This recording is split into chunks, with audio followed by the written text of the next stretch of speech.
Integridad y Sabiduría se complace en presentar desde la conferencia Por su Causa 2024, una vida digna de su llamado. Plenaria Llamados a ser santos, con el pastor Otto Sánchez. Me toca el tema de la santidad y quiero comenzar leyendo algo que escribí para que nos ambiente en el contexto en que esta carta fue escrita. Una carta del Nuevo Testamento fue redactada en una época de mucha turbulencia para la todavía muy joven iglesia. El horno de la persecución comenzaba a arder cada vez más en detrimento de ella, que resistía, no importando la intensidad de los ataques. La primera de todas estas hostilidades fue iniciada por los mismos que persiguieron a nuestro Señor Jesucristo y a sus seguidores. Sin embargo, para la época en que se escribió la carta, los antagonismos contra los seguidores de Cristo tomó un ribete imperial. Ya no eran los oficialistas de la religión judía los que estaban persiguiendo a los cristianos, sino los romanos. Con 10 grandes persecuciones, la primera en el año 64 con Nerón y la última con Diocleciano en el año 103. Las hordas del tirano de Roma desataban su furia incontrolable sobre la iglesia que se mantenía firme. Los creyentes estaban recibiendo las embestidas por su fe, por simplemente llamarse hijos de Dios y ser testigos fieles. Iban de aquí para allá sufriendo lo indecible por solamente proclamar el mensaje del Evangelio. La persecución era tenaz. Los hombres eran perseguidos, torturados y asesinados, al igual que todas sus familias. La angustia, el dolor y el espanto que sufrieron le asediaban de día y de noche. El enemigo ríe a carcajadas ante el llanto de los fieles. Las oscuras calles eran iluminadas con los cuerpos de los hijos de Dios ardiendo en llamas como postes de alumbrado público. Sin embargo, no hay en ellos desesperación, porque una tranquilidad pasmosa deja perplejos a sus verdugos. La paz que el Salvador les había prometido, aquella que sobrepasa todo entendimiento, era una realidad palpable en ellos, haciendo que la luz de Cristo brillara a través de ellos más que sus cuerpos ardientes colgados de los maderos. Estos hermanos no estaban solos, porque el Señor estaba con ellos, al igual que estuvo con sus antepasados. La convicción de su presencia no podía ser más real. A ellos les había dado su Espíritu Santo para consolarlos, para animarlos y para proteger sus corazones del odio y el resentimiento que suelen incubarse en el alma humana ante tales circunstancias. Dios, en su soberanía, extiende sus manos y usa a una persona para que los anime, los consuele, les prevenga y les advierta de la noche oscura del alma, donde la tormenta ha arreciado con más furia. Dios, una vez más, llega a tiempo, en medio del clamor de su pueblo, a través de una carta firmada por un hombre que sabía y comprendía muy bien por las terribles circunstancias en las que se encontraban sus compañeros de lucha, tanto judíos como gentiles. Estaban viviendo como refugiados y parias en varias ciudades del imperio de lo que hoy conocemos como Turquía. El autor les escribe a estos hermanos que eran pastores, líderes y creyentes en general, a los que él también les llama los expatriados, los elegidos de la dispersión.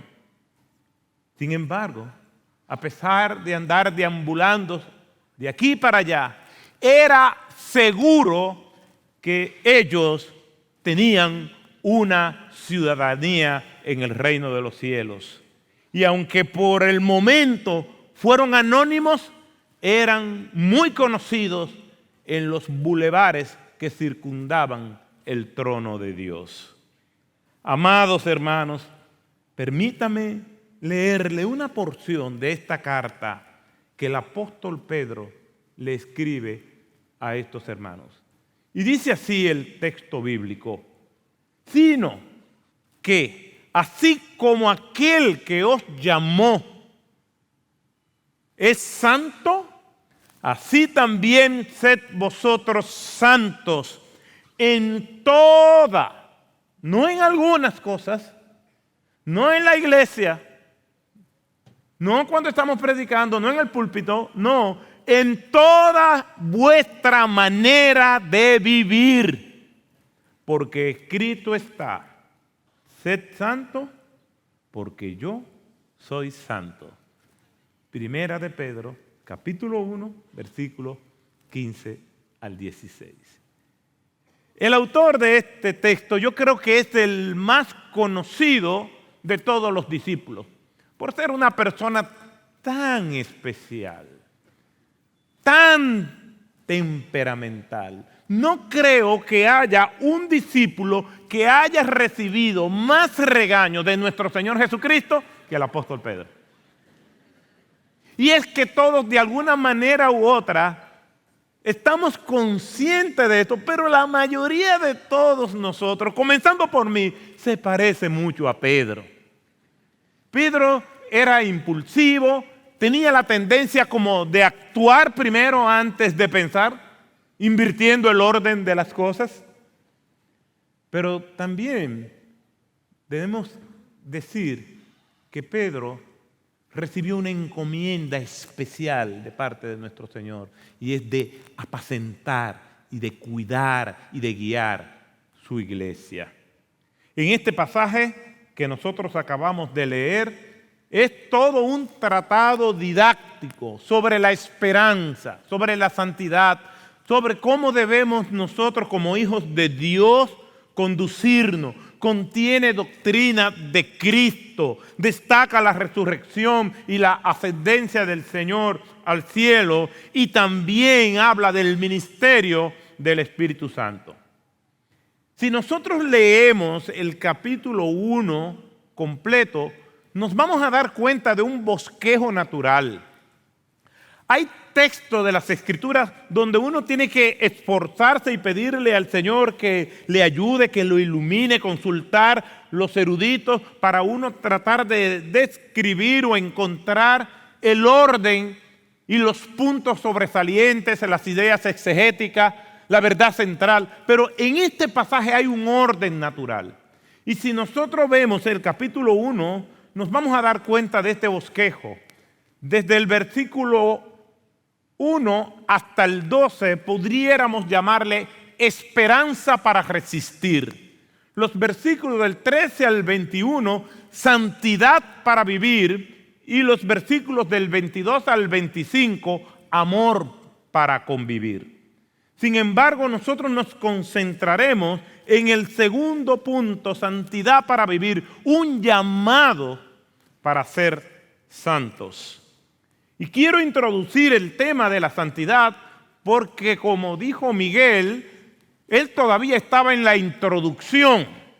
Y yo trataré de hacer la introducción lo más corta posible para que el mensaje no se alargue por 2 o 3 horas. Entonces, quiero introducir el tema de la santidad con lo que le dice el apóstol Pedro a estos sus destinatarios en los versículos del 3 al 12 de este mismo capítulo 1. Como todos nosotros sabemos, estaban siendo perseguidos, estaban sufriendo todo tipo de tribulación, de vicisitudes, hostilidades, odios. Y él les dice en estos versículos que aunque no puedan ver con sus propios ojos a Cristo, había una esperanza viva por medio de él. Versículo 3. Aunque están siendo perseguidos, son protegidos por ese mismo Señor fuerte, poderoso, que tiene control de todo. Versículos 5 al 6. Aunque estaban sufriendo, tenían que estar gozosos. Y pregunto, ¿podemos sufrir y tener gozo? Claro que sí. Nadie dice amén, pero la Biblia dice que sí. ¿Podemos tener paz en el medio del dolor? Claro que sí. No hay mucho amén. ¿Por qué? Porque no nos gusta el sufrimiento ni nos gusta el dolor. Pero tenemos que prepararnos para ello porque vamos a vivir constantemente con cierto margen de sufrimiento y dolor para que podamos anhelar de que todo esto en algún momento va a acabar y tener que estar en la presencia de Cristo donde no habrá ni sufrimiento ni dolor.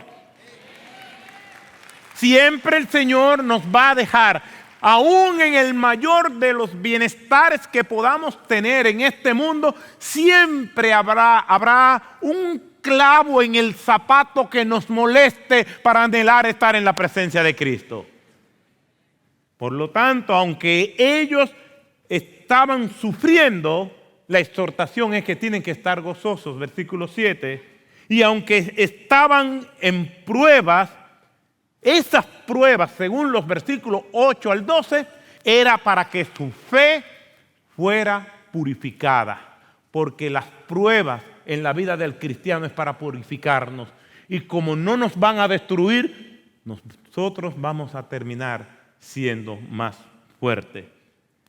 Eso nos lleva entonces a entender con mayor claridad los versículos 14, 15 y 16 que nos habla acerca de la santidad. Y lo leo nuevamente. Pero en esta ocasión voy a comenzar con el versículo 14. Y dice así la Escritura: como hijos obedientes, no os conforméis a los deseos que antes teníais en vuestra ignorancia. Lo que quiere decir que este pasaje está dirigido a creyentes. Podemos encontrar textos en las Escrituras que pueden estar dirigidos a creyentes y a personas no creyentes, pero este está dirigido a creyentes y comienza con una exhortación de que como hijos obedientes no deben conformarse a los deseos que antes tenías en vuestra ignorancia, cuando no eran creyentes. Como hijos obedientes estamos llamados a vivir en santidad. La santidad no es una opción, no es que si yo quiero, o si yo puedo, o si me siento gozoso, o si siento el Espíritu como algunos señalan. No, es que como hijos obedientes, la única manera de nosotros relacionarnos con Dios de acuerdo a cómo Él lo ha establecido es siendo santos en toda nuestra manera de vivir. No hay otra forma. Y dice aquí en el versículo 15 que se une mediante una conjunción adversativa que normalmente une a dos ideas u oraciones que son opuestas entre sí. Dice, no conforméis a los deseos que antes teníais en vuestra ignorancia, sino, es decir, lo que viene es contrario, así como aquel que os llamó es santo, así también sed vosotros santos en toda vuestra manera de vivir. ¿Por qué debemos ser santos? ¿Simplemente porque somos hijos del Señor? Sí, es verdad.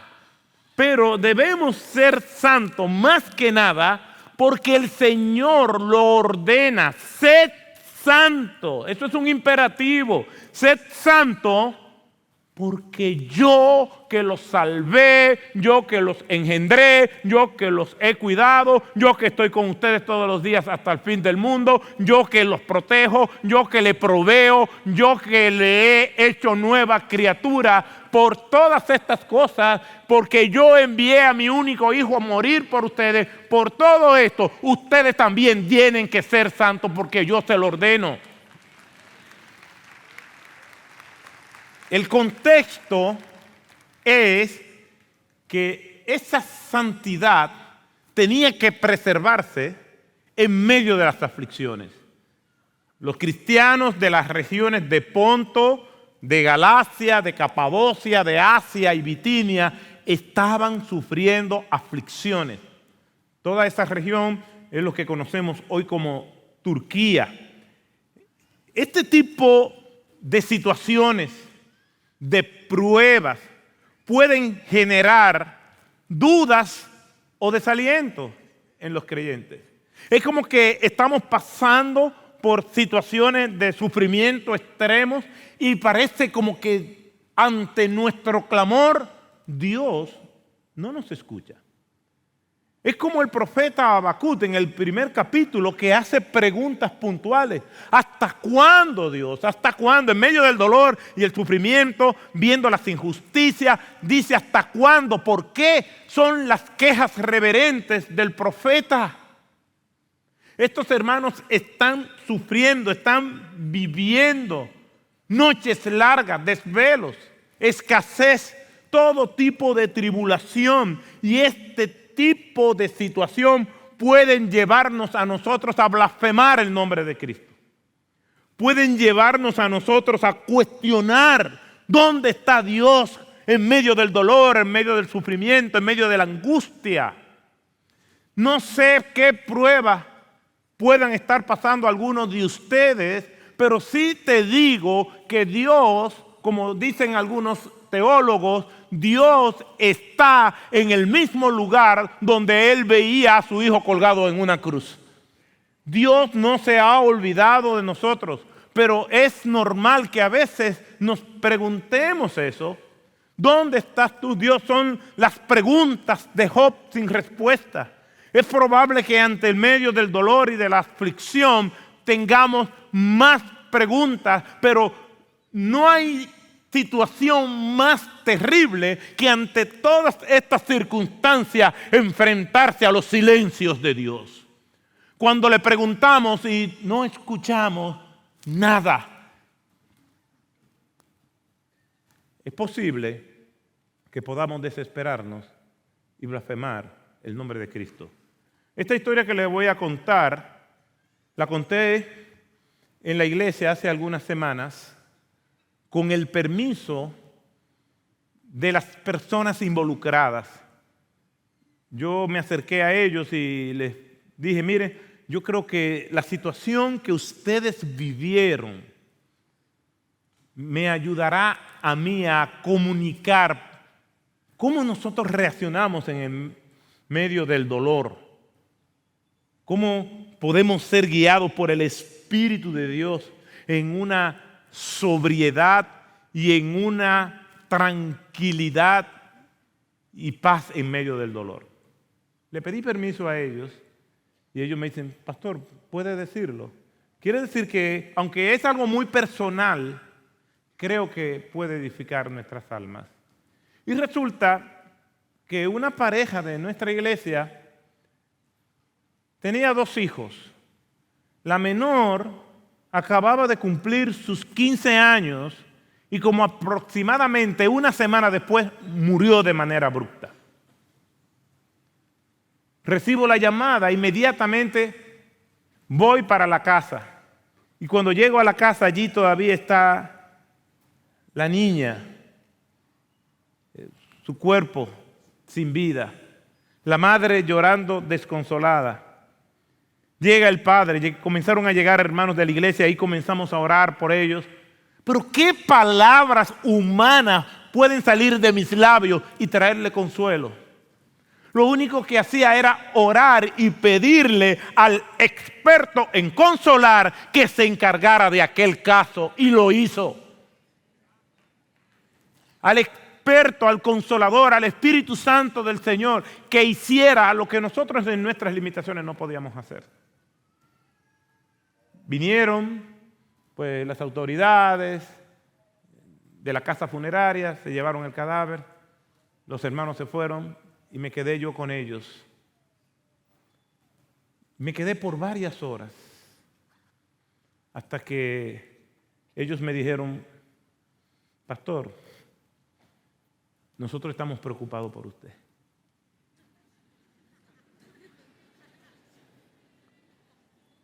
Acaban de perder su hija y me dicen que están preocupados por mí. Yo dije, bueno, el asunto es más serio de lo que yo creo. Entonces les pregunto, ¿por qué ustedes están preocupados por mí? Me dicen, váyase tranquilo, que nosotros estamos bien. Váyase tranquilo, que nosotros ni vamos a cuestionar a Dios, ni vamos a blasfemar el nombre de Cristo por lo que ha sucedido.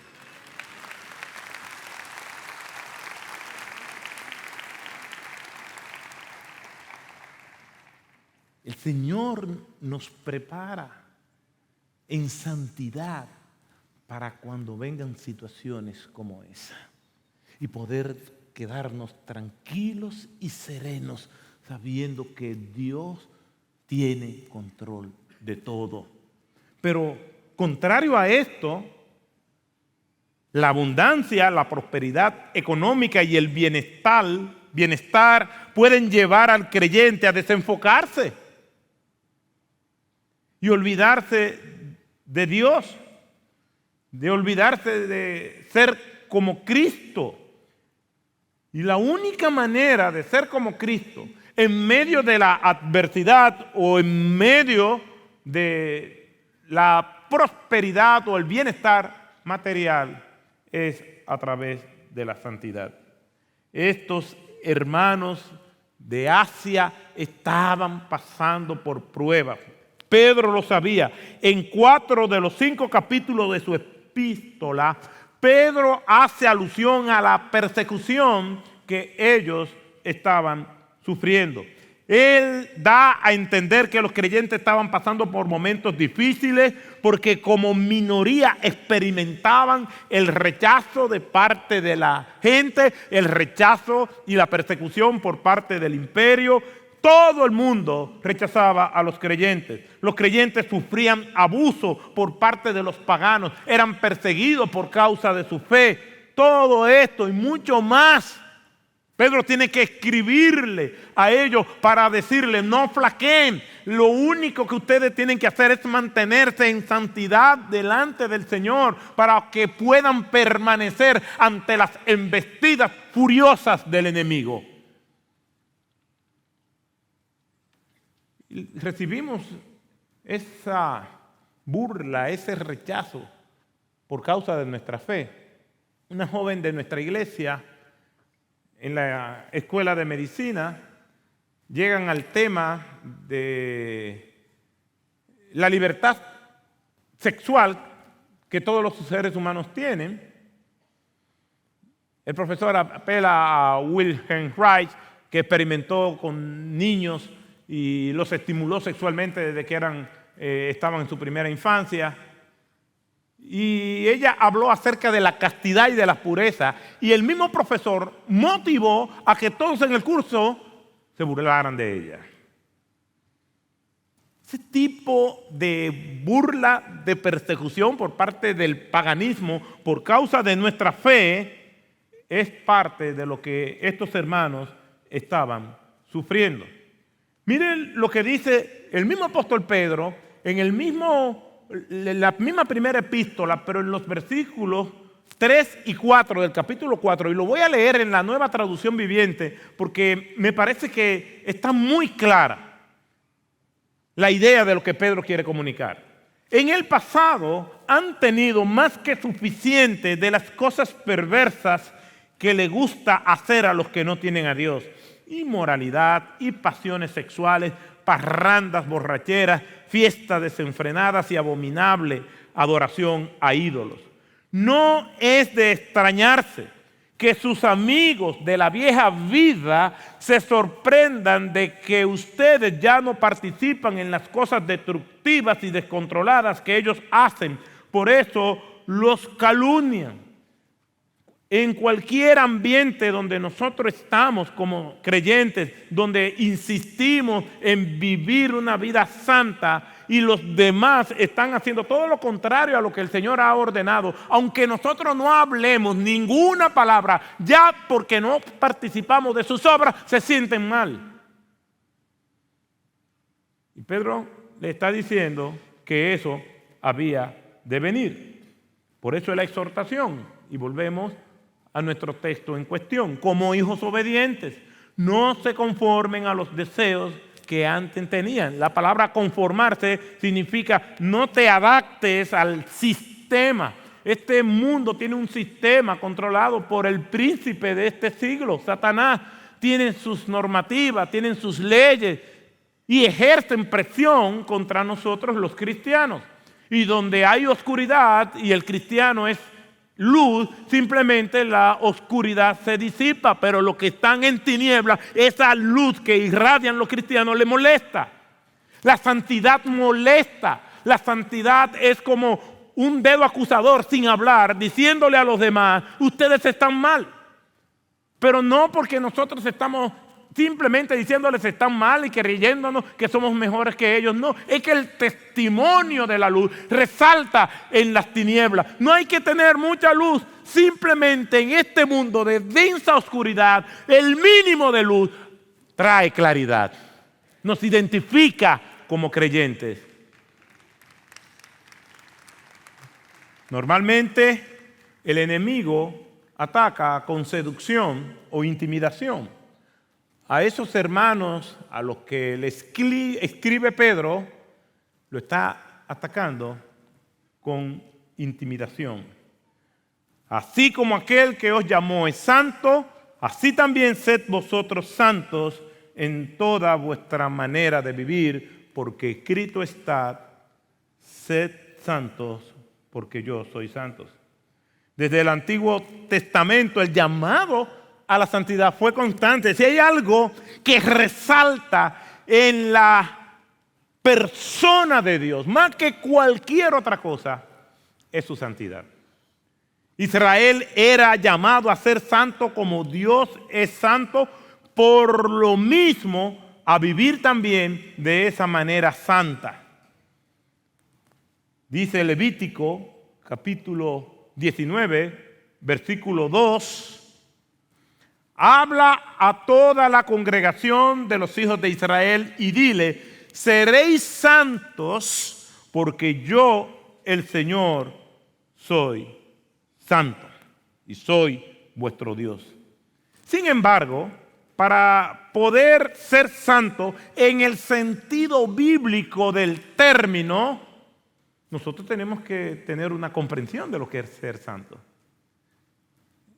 Yo les voy a hacer algunas preguntas a ustedes.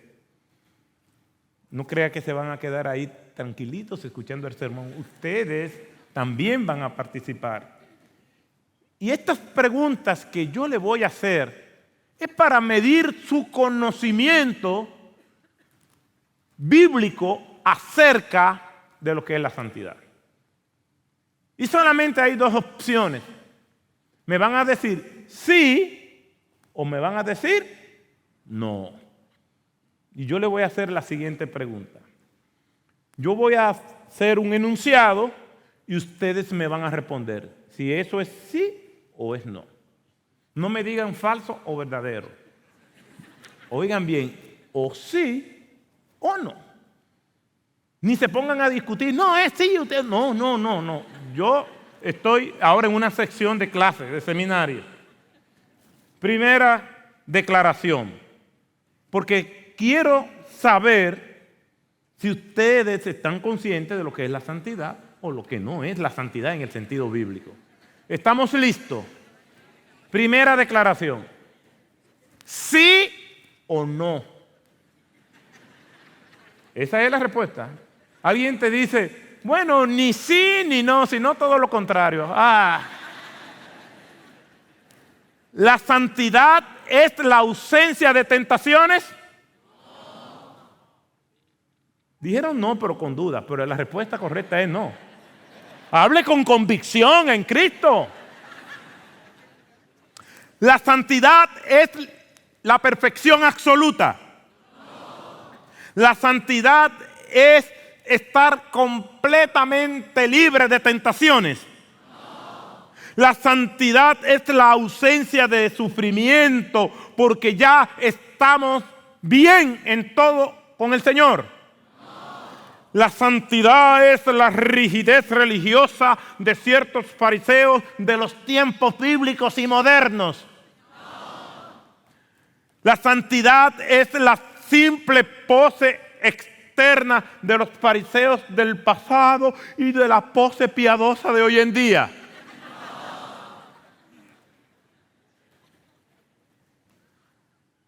Todos ustedes respondieron correctamente, lo cual hace que mi exposición sea más fácil. Un líder cristiano muy respetuoso y muy respetado, lo escuché decir lo siguiente: las personas me dicen que por qué he perdido el sentido del humor, y yo le contesto, lo he perdido por todo lo que veo en este mundo tan plagado de pecado. Es decir, que para él ser gruñón o no reír o perder el sentido del humor era un indicador de pulcritud y de santidad. En una ocasión, un pastor me dijo, usted tiene que buscar más de Dios. Eso me lo han dicho muchas veces, gente, sobre todo cuando no era la época del streaming, del YouTube, del internet. La gente me decía, arrepiéntete o si no te vas para el infierno. Siendo yo pastor ya y luchando por ser cada día más santo, entiendo que mi cara no me ayuda mucho. Hay caras angelicales como la del pastor Miguel, no es difícil. Su gel más o menos, ¿no? Pero la mía para nada. Nadie en esa época me decía, oye, tú parece que eres cristiano. No me decía nada de eso. Pero esta fue la cara que Dios me dio.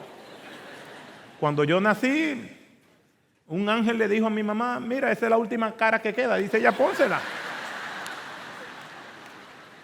Es mejor tener esa cara que ser descarado. Entonces, me dijo, usted se ríe demasiado. Como que sonreír y estar gozoso es contrario a la santidad. ¿Qué es la santidad? Como nos lo presenta la Biblia. Para contestar esta pregunta nos vemos obligados primero a dar una definición etimológica de lo que es la santidad. Y ese término aparece 830 veces en el Antiguo Testamento y significa separado, apartado, consagración, separación. No solamente eran santos las personas, sino los utensilios consagrados para la adoración a Dios. Eso es lo que significa santidad.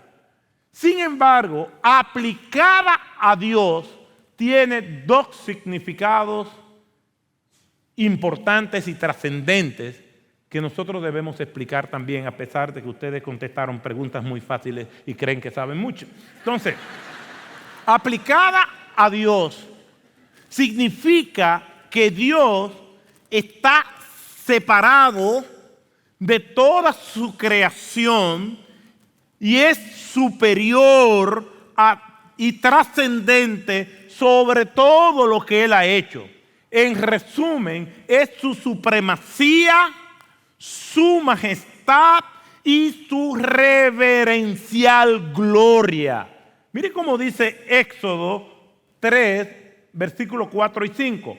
Cuando el Señor vio, hablando acerca de Moisés, que él se acercaba para mirar la zarza ardiendo, Dios lo llamó de en medio de la zarza y dijo: Moisés, Moisés. Y él respondió: heme aquí. Entonces él dijo: no te acerques aquí, quita las sandalias de tus pies, porque el lugar donde está parado es tierra santa. ¿Y por qué era tierra santa? Porque Dios estaba allí. Es su pureza, es su trascendencia. Es que Dios es inmaculado. No podemos imaginar lo que significa la santidad de Dios, sino que hasta donde llega nuestro entendimiento, procurarla para poder relacionarnos óptimamente con Él. Quiere decir que Dios, en primer lugar, está separado de todos los demás. Es su superioridad, su majestad. También significa su carácter inmaculado, total y absolutamente santísimo y purísimo, como nos lo dice Levítico 11:44. Porque yo soy el Señor vuestro Dios. Por tanto, consagraos y sed santos, porque yo soy santo. La santidad de Dios es su carácter puro e inmaculado, a tal punto que nuestra mente finita, limitada, no puede entender. R.C. Sproul y Jerry Bridges, hablando acerca de la santidad, es increíble cómo los dos coinciden casi exactamente sobre lo que es la santidad de Dios. Y lo cito: la Biblia habla de la santidad de Dios de dos maneras, como lo hemos visto. En nuestra cultura, el significado en el que más comúnmente se entiende la santidad se refiere a la pureza de Dios o a su virtud moral, su rectitud, su justicia. Y eso es ciertísimo.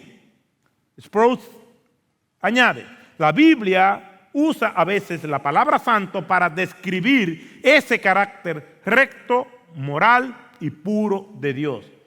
Pero algo sorprendente, que ya hemos aludido, y es que el significado primario de santidad alude al hecho que Dios se halla aparte, lo que se puede entender como su otredad, que Dios está separado, su trascendencia, ese sentido en el cual Dios es mucho más majestuoso en toda su esencia que todo ser creado. Cierro la cita. Dicho de otra manera, la santidad de Dios es su pureza, es ser totalmente inmaculado, libre de pecado, de imperfecciones, y la santidad de Dios es su grandeza, su poderío, su magnificencia, su trascendencia, su alcance y su majestad. En ese sentido, el llamado a ser santo, entonces, tiene dos implicaciones.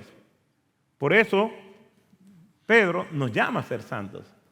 Y cuando Él nos está llamando a ser santos, porque Dios es santo, es apelando a esas dos características esenciales de la santidad de Dios: su magnificencia, su grandeza y su poder.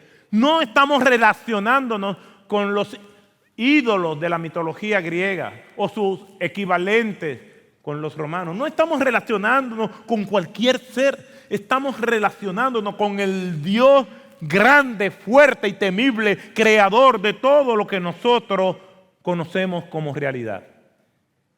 Hay gente que se emociona y tienen sus ídolos. Los artistas ven cómo la gente se desvive por ellos y gritan y lloran cuando ven a ciertos artistas. Me contaba un muchacho que hizo una peregrinación a la India, que fue a ver al gurú hindú ya muerto hace mucho tiempo, Sata Sai Baba, y mientras Sata Sai Baba caminaba, él se tiró en el piso de tierra y se comió la tierra por donde pisó Sata Sai Baba. Y me lo decía con lágrimas, emocionados. Eso hace la gente con sus ídolos. Los datos que voy a compartir son de investigadores, de astrónomos, astrofísicos, científicos afines, acerca de lo que es el universo. Y nos habla acerca de la grandeza de Dios. Y preste atención a estos datos. El recuento actual de la NASA indica que 8 planetas forman parte de nuestro sistema solar. Hasta el momento se conocen 171 lunas o satélites naturales en nuestro sistema solar. Esas son cosas que me abruman. Hay 5,000 nuevos planetas que no giran alrededor del Sol. 5,000 nuevos planetas. Tan solo en una noche clara desde la Tierra pueden observarse alrededor de 3,000 estrellas a simple vista. ¿Y quién se va a poner a contar eso? Oiga esto, hay más de 1,000 millones de galaxias observables a través de los telescopios. Nadie sabe cuántas estrellas existen, pero nuestro universo podría albergar más de 1 billón de galaxias y cada una de ellas podría tener más de 100 millones de estrellas cada una. A este momento ya mi cerebro está botando humo porque no digiere estas cifras. Por algo, dijo el salmista, los cielos proclaman la gloria de Dios y la expansión anuncia la obra de sus manos. Salmo 19:1. Con razón el salmista, contemplando la grandeza de Dios, dice en el Salmo 8, versículo 1, oh Señor nuestro, cuán glorioso es tu nombre en toda la tierra, que has desplegado tu gloria sobre ellos. Versículos 3 y 4, cuando veo tus cielos, obra de tus dedos, la luna y las estrellas que tú has establecido, digo, ¿qué es el hombre para que de él te acuerdes y el hijo del hombre para que lo cuide? ¿Quiénes somos nosotros? Pero cuando pensamos en este universo, en esa grandeza de nuestra creación, mucho más grande es el Creador, y eso debe ser suficiente para venir delante de Él en santidad y decirle, Señor, aquí estamos. No podemos hacer otra cosa. La santidad de Dios es su grandeza. Ser santo es caer rendidos, absortos, perplejos ante su gloria y su trascendencia. Es estar consciente de que no estamos adorando una simple imagen, sino al Rey y Señor del universo. Cuando Pedro le dice sed santo, le está diciendo piensen en el Dios grande del universo, que aunque ustedes están pasando por persecuciones, ese Dios tiene control de todo. Pero la santidad de Dios es su rectitud y su pureza. El Señor nos llamó para vivir según esas condiciones, para vivir según sus normativas. El llamado a todos los que querían ser sus discípulos era según esas normativas. Mateo 16:24. Entonces Jesús dijo a sus discípulos, si alguno quiere venir en pos de mí, niéguese a sí mismo, tome su cruz y sígame. Ese es el Dios que nos llama a ser santos. Él tiene la majestad por encima de todo lo creado, la grandeza que ningún gobernante o artista puede obtener, la magnificencia que ningún mártir o héroe pueda alcanzar, el honor que el más honorable de los humanos pueda tener, el señorío que ningún magnate puede ostentar y todo lo puro y todo lo santo que ningún religioso pretenda ser. La santidad es pureza, es su magnificencia, mucho más allá de lo que nosotros podemos comprender. Eso y mucho más es nuestro Señor. Ser santo es la voz de Dios que tronaba en el Sinaí. Es la presencia del Señor que visitó el Carmelo. Es aquel que hizo que Isaías en el templo clamara por su vida diciendo: ¡ay de mí que soy muerto! Pedro conocía las pruebas y las aflicciones. Y ya terminando su primera epístola, le dice a los hermanos: humillaos pues bajo la poderosa mano de Dios, para que Él los exalte a su debido tiempo, echando toda vuestra ansiedad sobre Él, porque Él tiene cuidado de vosotros. ¿Cómo nosotros podemos cultivar la santidad? Los puritanos y la teología puritana nos ayuda muchísimo en eso. Joel Becky, hablando acerca de lo que es la santidad y la práctica de las virtudes espirituales, Vicky nos dice, y son consejos muy prácticos que nosotros debemos cultivar. Y simplemente lo voy a enunciar porque el tiempo se me acaba. Conozca y ame las Escrituras. Juan 17:17 dice: santifícalos en tu verdad, tu palabra es verdad. Y que tenemos que hacernos algunas preguntas. ¿Esto que voy a hacer glorifica a Dios? ¿Es esto consistente con el señorío de Cristo? ¿Es esto consistente con los ejemplos bíblicos?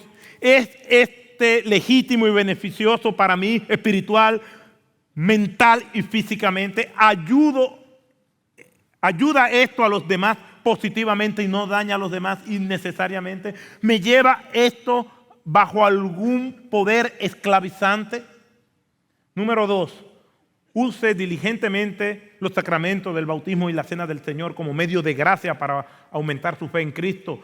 Cuando tomamos la cena del Señor, estamos celebrando la triple connotación que tiene lo que Cristo hizo, lo que está haciendo con nosotros y lo que Él terminará haciendo con nosotros. Nos embosca, nos lleva a la consagración al Señor. Número 3, considerémonos nosotros mismos como muertos al dominio del pecado. Número 4, luche por el arrepentimiento diario y viva pidiéndole perdón a Dios permanentemente. Número 5, ore y actúe en dependencia de Dios para que Él lo ayude a ser una persona santa. Número 6, huya de la mundanalidad. Ser santo no es ser aburridos. Y da la impresión de que sí, por las malas concepciones que tenemos acerca de la santidad. Busque compañerismo en la iglesia, relaciónese con personas que vivan en santidad. Número 8, viva un compromiso total de tiempo presente para con Dios. Richard Baxter dijo lo siguiente: la santidad es el único camino a la seguridad, la santidad es el único camino honesto, la santidad es el camino de más ganancia, la santidad es el camino más honorable, la santidad es el camino más agradable.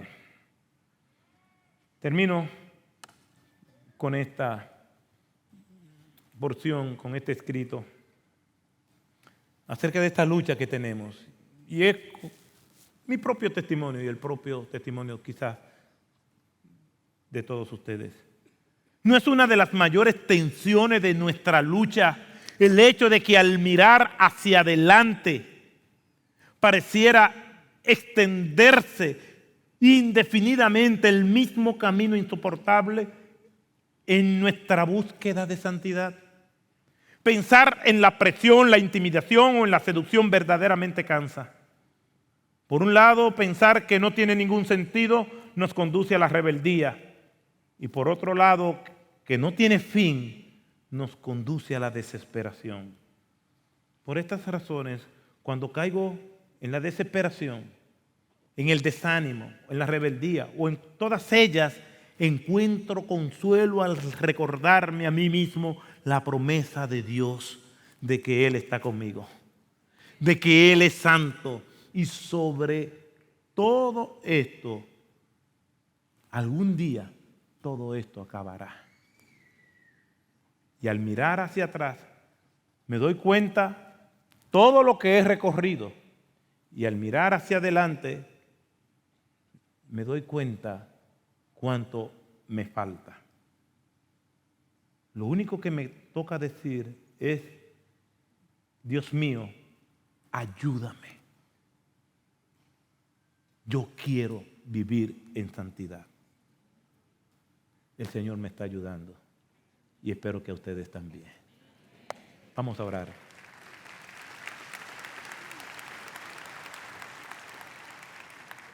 Gracias te damos, Señor, por tu palabra.